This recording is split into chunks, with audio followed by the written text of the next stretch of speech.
अस्सलाम वालेकुम दोस्तों, क्या हाल खैर है। मैं हकीम अख्तर इस्लामगढ़ आज़ाद कश्मीर तो जनाब नाल मुखातब हाँ सारिਆਂ नाल जितने उतबा और हुक्मा हजरात उन्होंने सारिਆਂ नाल ते एक बूटी नहीं जनाब की पहचान कराने लगा जिसकी बड़ी अक्सीरी बूटी गिनी जानी है और बहुत आला किस्म की बूटी है, सनयासाना बूटी है। तो इसका इस्तेमाल बहुत सारी चीज़ों से होना है जी किकर आर ये बूटी ऐसी पहचान करो तो फिर तुसें इस बारे दस्सेआ जैसी भी है क्या चीज़ है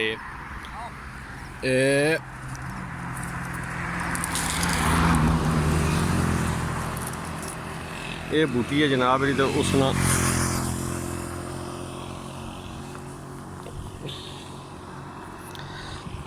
उसदियां फलियां इन्हां फलियां ने विच तुसें गी दस्सेआ जाना वे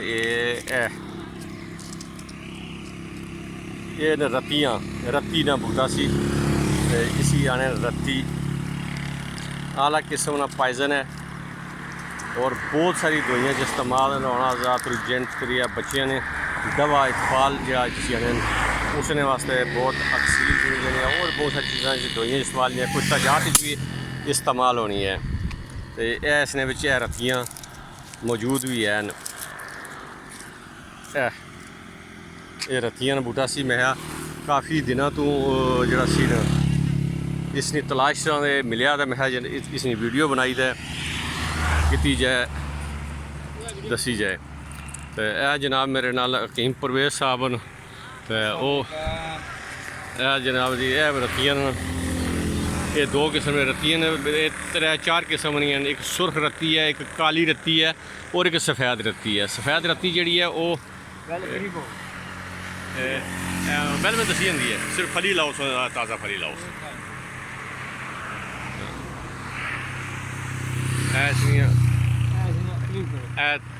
ताज़ा फलियां जड़ियां ने लगियां ने इसलिए पिछले साल ही फलियां फल तुसें दस्सिया है फल है उसने फली बिच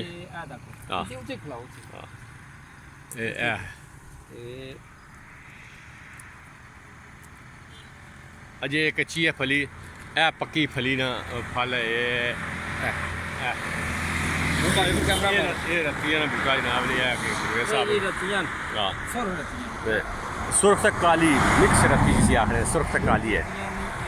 ये पहले पत्ता जरा जिसना पत्ता किकरिया रोना और फ़वायद ने लिहाजा तो बहुत सारी चीज़ा जो कुछ जाति जो इस्तेमाल होने लेकिन इसने अक्सीरी जी है वो सफ़ेद रत्ती जी है वो तो नहीं किसी जगह में देखी हाले तो इंशाल्लाह कोशिश कर सकें कितने मिली तो वो भी उसने भी तारफ़ कराया जासी। अस्सलाम वालेकुम वरहमतुल्लाह वबरकातुहू।